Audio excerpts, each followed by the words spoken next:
Hello guys, welcome back to my YouTube channel mister Prince. അപ്പോൾ 2 ദിവസമായിട്ട് video ഒന്നും ഉണ്ടായിരുന്നു. അതിന് പ്രത്യേകിച്ച് കാരണമൊന്നുമില്ല, കണ്ടതൊന്നും കിട്ടിയിട്ടാണ്. അതുപോലെ തന്നെ നമ്മുടെ ഇന്നത്തെ വീഡിയോ എന്താണെന്ന് വെച്ചാൽ നമ്മുടെ സ്ട്രോ ഹാറ്റ്സിൽ ജോയിൻ ചെയ്യാൻ ചാൻസുള്ള 10th മെമ്പർ ആരാണെന്ന് നമ്മൾ നോക്കാൻ പോകുന്നത്.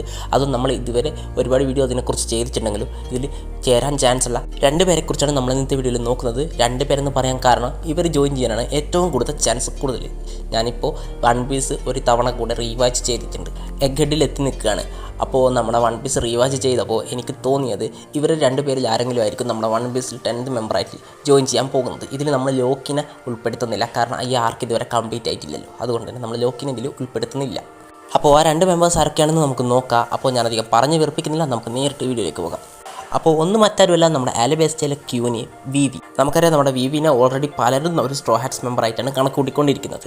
അതുകൊണ്ട് തന്നെ നമ്മുടെ വിവിനെ ഇതിൽ പ്രത്യേകിച്ച് എടുത്ത് പറയേണ്ട ആവശ്യമില്ല. എന്നാലും നമ്മൾ വിവി തന്നെ 10th മെമ്പറായിട്ട് വരാൻ നല്ല ചാൻസ് ഉണ്ട്. ഇപ്പം നമുക്കറിയാം നമ്മുടെ കോബറയുടെ ഡെത്ത് സംഭവിച്ചതിന് ശേഷം നമ്മുടെ വിവി ഉള്ളത് നമ്മുടെ ന്യൂസ് റിപ്പോർട്ടറിലെ ആ ക്യാരക്ടറിൻ്റെ അടുത്താണ്. അപ്പോൾ ഉടൻ തന്നെ നമ്മുടെ വിവിയും അതുപോലെ തന്നെ സ്ട്രോ ഹാറ്റ്സും തമ്മിൽ കണ്ടുമുട്ടുന്നുള്ള കാര്യത്തിൽ സംശയമൊന്നും വേണ്ട.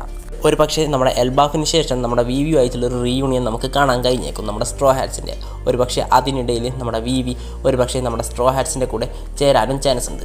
പക്ഷേങ്കിൽ ഇപ്പോൾ ഇവിടെയുള്ള ഏറ്റവും വലിയ പ്രശ്നം എന്താണെന്ന് വെച്ചാൽ നമ്മുടെ കോബ്ര മരിച്ചതോടുകൂടി നമ്മുടെ വിവിക്ക് ആലബാസ്റ്റയുടെ ഫുൾ റെസ്പോൺസിബിലിറ്റി നമ്മുടെ വിവിയുടെ തലയിലേക്കാണ് വരിക. അതുകൊണ്ട് തന്നെ ഒരുപക്ഷെ നമ്മുടെ വിവിക്ക് വീണ്ടും നമ്മുടെ ആലബാസ്റ്റയുടെ കാര്യങ്ങൾ നോക്കി അവിടെ നിൽക്കേണ്ടി വന്നേക്കും. പിന്നെ ഞാനിവിടെ വിവി നമ്മുടെ സ്ട്രോ ഹാറ്റ്സിൽ ജോയിൻ ചെയ്യാൻ ചാൻസ് ഉണ്ടെന്ന് പറയാൻ കാരണം ഇനിയിപ്പോൾ ഉടൻ തന്നെ നമുക്ക് ഫൈനൽ വാർ കാണാൻ കഴിഞ്ഞേക്കും. അതുകൊണ്ട് തന്നെ ഇനിയൊരു അലബാസ്റ്റയിലേക്ക് തിരിച്ചു പോയി നമ്മുടെ വിവി അവിടെ നിന്ന് കിങ്ഡത്തിൻ്റെ കാര്യം നോക്കുന്നതിലൊന്നും വലിയ കാര്യമില്ല. ഒരു പക്ഷേ നമ്മുടെ ഫൈനൽ വാർ കഴിഞ്ഞതിന് ശേഷം നമ്മുടെ സ്ട്രോ ഹാറ്റ്സ് നമ്മുടെ ക്രൂ തിരിച്ച് വിട്ടിട്ടായിരിക്കും നമ്മുടെ വിവി തൻ്റെ രാജ്യത്തിൻ്റെ റെസ്പോൺസിബിലിറ്റി എടുക്കാൻ ചാൻസ് ഉള്ളത്. അങ്ങനെയാണ് നടക്കുന്നതെങ്കിൽ നമുക്ക് വിവിനെ നമ്മുടെ 10th സ്ട്രോ ഹാറ്റായിട്ട് ഒഫീഷ്യലി കൺഫേം ചെയ്യുന്നത് നമുക്ക് കാണാൻ കഴിഞ്ഞേക്കും. പിന്നെയുള്ളത് ആരാണെന്ന് വെച്ചാൽ നമ്മുടെ യാമട്ടോ ആണ്. നമുക്കറിയാം നമ്മുടെ യാമട്ടോ ഓൾറെഡി പറഞ്ഞിട്ടുണ്ടായിരുന്നു ഞാൻ സ്ട്രോ ഹാറ്റ്സിൽ ജോയിൻ ചെയ്യാൻ പോകുകയാണെന്ന്. പക്ഷേങ്കിൽ നമ്മുടെ ഓടിനെ പോലെ തന്നെ ആദ്യം വാനോ മുഴുവൻ ചുറ്റിക്കണ്ടതിന് ശേഷം താനും ഓടിനെ പോലെ തന്നെ അഡ്വഞ്ചറിനായിട്ട് സീയിലേക്ക് പോകുക എന്നാണ് നമ്മുടെ യാമട്ടവും പറഞ്ഞത്. അപ്പോൾ അത് വെച്ച് നോക്കുകയാണെങ്കിൽ നമ്മുടെ യാമട്ടോ ഇപ്പോൾ നമ്മുടെ വാനോയുടെ തീർത്ഥാടനം ഇപ്പോൾ കംപ്ലീറ്റ് ചെയ്തിട്ടുണ്ട്.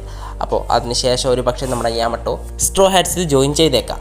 അതും പോരാഞ്ഞിട്ട് നമ്മുടെ യാമട്ടോ ഇത് കംപ്ലീറ്റ് ചെയ്തതെന്ന് കാണിക്കുന്നതിന് വേണ്ടിയിട്ടായിരിക്കും ഇത്രയും കാലം കവർ സ്റ്റോറിയിൽ നമ്മുടെ യാമട്ടോയുടെ കഥ തന്നെ കാണിച്ചുകൊണ്ടിരുന്നിട്ടുണ്ടാവുക.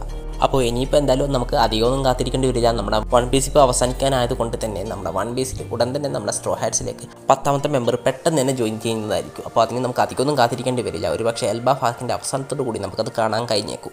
അപ്പോൾ ഇന്നത്തെ വീഡിയോ ഇത്ര മാത്രമേ ഉള്ളൂ. നിങ്ങൾക്ക് വീഡിയോ ഇഷ്ടപ്പെട്ടിട്ടുണ്ടാവുമെന്ന് വിചാരിക്കുന്നു. ഇഷ്ടപ്പെട്ടിട്ടുണ്ടെങ്കിൽ നമ്മുടെ ചാനൽ സബ്സ്ക്രൈബ് ചെയ്ത് ആ ബെല്ലൈക്കൻ എനേബിൾ ചെയ്ത് ഓൾ നോട്ടിഫിക്കേഷൻ സെറ്റ് ചെയ്ത് വെക്കുക. അതുപോലെ തന്നെ വീഡിയോ ഹൈപ്പ് ചെയ്യുക. മറ്റൊരു വീഡിയോ കാണുന്നവരെ ബൈ ബൈ.